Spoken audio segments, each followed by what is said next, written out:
नमस्कार दोस्तों, मैं स्वागत करती हूं आपका अपने चैनल भारत ब्रेकिंग न्यूज में। आज की कहानी है हरियाणा की राजनीति की विरासत बनाम बदलाव की। एक ऐसा राज्य जहां कई दिग्गज नेता आए, लेकिन मुख्यमंत्री की कुर्सी तक पहुंचने की विरासत केवल एक ही परिवार यानी कि चौटाला परिवार के पास रही। हरियाणा के इतिहास में चौधरी देवीलाल और फिर उनके बेटे ओम प्रकाश चौटाला मुख्यमंत्री बने। ये राज्य का इकलौता उदाहरण है जहाँ बाप बेटा दोनों मुख्यमंत्री रह चुके हैं। चौधरी देवीलाल ने जो करिश्मा किया अपने बेटे को मुख्यमंत्री बनाकर, वही करिश्मा ओपी चौटाला अपने जीते जी नहीं कर पाए। उनके दोनों बेटे अजय चौटाला और अभय चौटाला राजनीति में सशक्त रहे, लेकिन मुख्यमंत्री की कुर्सी तक नहीं पहुंचे। लेकिन अब अगर अभय सिंह चौटाला आने वाले समय में मुख्यमंत्री बनते हैं तो वह इतिहास दोहराएंगे, क्योंकि उनके दादा देवीलाल और पिता ओपी चौटाला दोनों मुख्यमंत्री रह चुके हैं। ये भी अपने आप में एक रिकॉर्ड होगा, एक ही परिवार की 3 पीढ़ियां लगातार मुख्यमंत्री बनना। अब बात करते हैं तीसरी पीढ़ी के दूसरे नेता दुष्यंत चौटाला की, जो 2019 में हरियाणा के उप मुख्यमंत्री बने। अगर भविष्य में दुष्यंत चौटाला मुख्यमंत्री बनते हैं तो वह एक नया इतिहास रचेंगे, क्योंकि वह होंगे हरियाणा के पहले ऐसे नेता जिनके 2 दादा मुख्यमंत्री रह चुके हैं, परदादा चौधरी देवीलाल, दादा ओम प्रकाश चौटाला। इसका मतलब ये होगा कि हरियाणा की सत्ता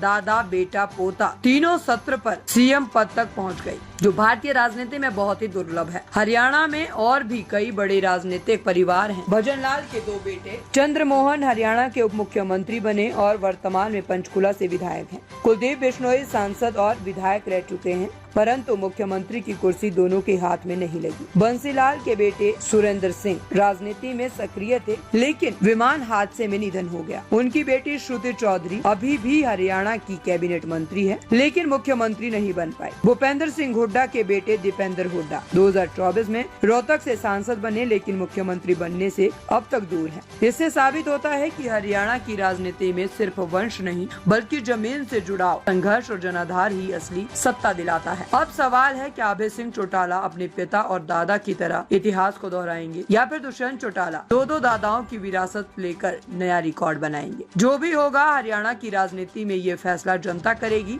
जो हमेशा से समझदार, जागरूक और परिवर्तनशील रही है। अगर आपको ये विश्लेषण पसंद आया हो तो वीडियो को लाइक करें, कमेंट में बताएं क्या आप अभय चौटाला या दुष्यंत चौटाला को हरियाणा का अगला मुख्यमंत्री बनते देखना चाहोगे। और सब्सक्राइब करें भारत ब्रेकिंग न्यूज को, जहां राजनीति मिलती है तथ्यों, इतिहास और सच्चाई के साथ। धन्यवाद, फिर मिलेंगे एक नई रिपोर्ट के साथ।